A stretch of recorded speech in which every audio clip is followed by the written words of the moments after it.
From the Detroit Free Press, I'm Robin Chan with today's voice briefing. It's Thursday, January 25th, 2024.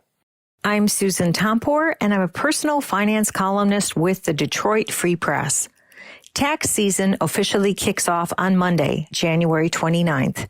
That's when both the IRS and the state of Michigan will start accepting and processing e-filed returns. We're not looking at huge changes right now in the federal tax rules, but it is possible that there's a shift in the child tax credit that might be ahead for many families.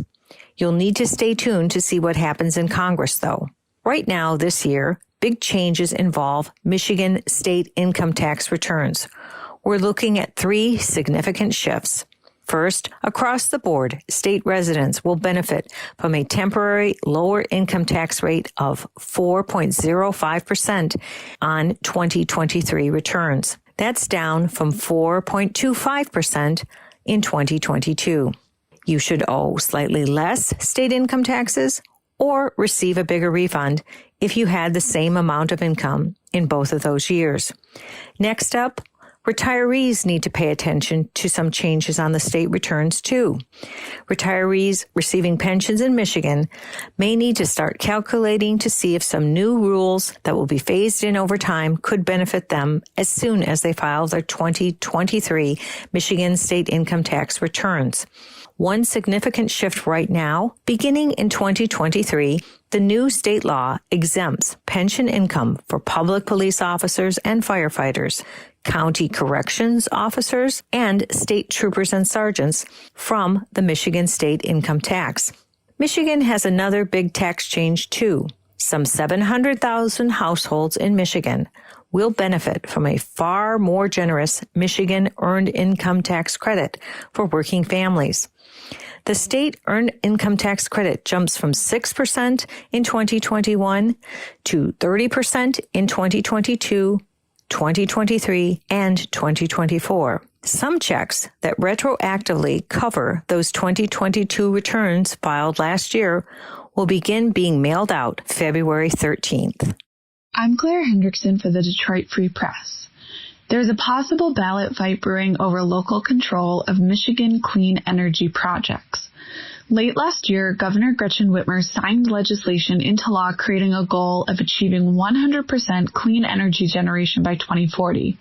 As part of that package, she approved a bill giving authority to state regulators to override local governments in Michigan that deny applications for wind and solar projects.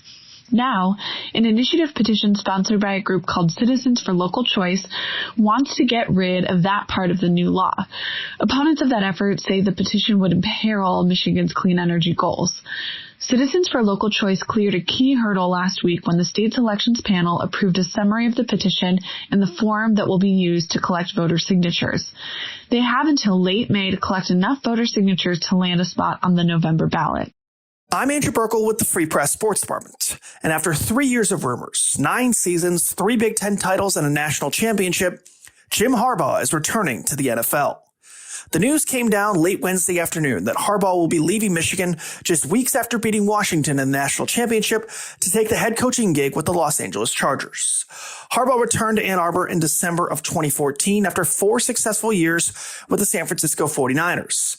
He immediately helped the Wolverines return to relevance. Harbaugh won at least 10 games in 6 of his 9 years and led the Wolverines to a record of 40-3 over the past 3 seasons, culminating in the perfect 15-0 campaign this past year. But the dominant run hasn't been without its issues. Most famously this past season, Harbaugh was suspended for 3 games on 2 separate occasions. First, for some violations during a COVID-19 dead period and for allegedly misleading investigators. And then more recently, for an alleged sign-stealing scheme led by former assistant Connor Stalions. Meanwhile, the former Michigan quarterback hasn't exactly tried to hide that he's been intrigued by the NFL over the last few seasons. He flew to Minnesota after the 2021 season to meet with the Vikings, but ultimately didn't reach a deal.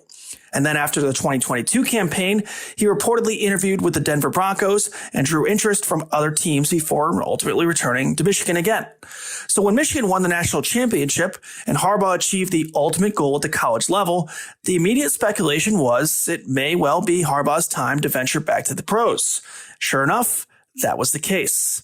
As far as who may replace Harbaugh, the early leader in the clubhouse seems to be offensive coordinator Sharon Moore, who served as the interim coach for the second suspension Harbaugh served and was a perfect 3-0 with a road win over Penn State and a home victory over arch rival Ohio State. For a look at other potential candidates who could theoretically replace the legendary Michigan coach, be sure to head to our website at freep.com or freep.com/sports for more coverage on Jim Harbaugh. Find more from the Detroit Free Press on freep.com. That's FREEP.com. Thanks for listening, and you'll hear more from us tomorrow.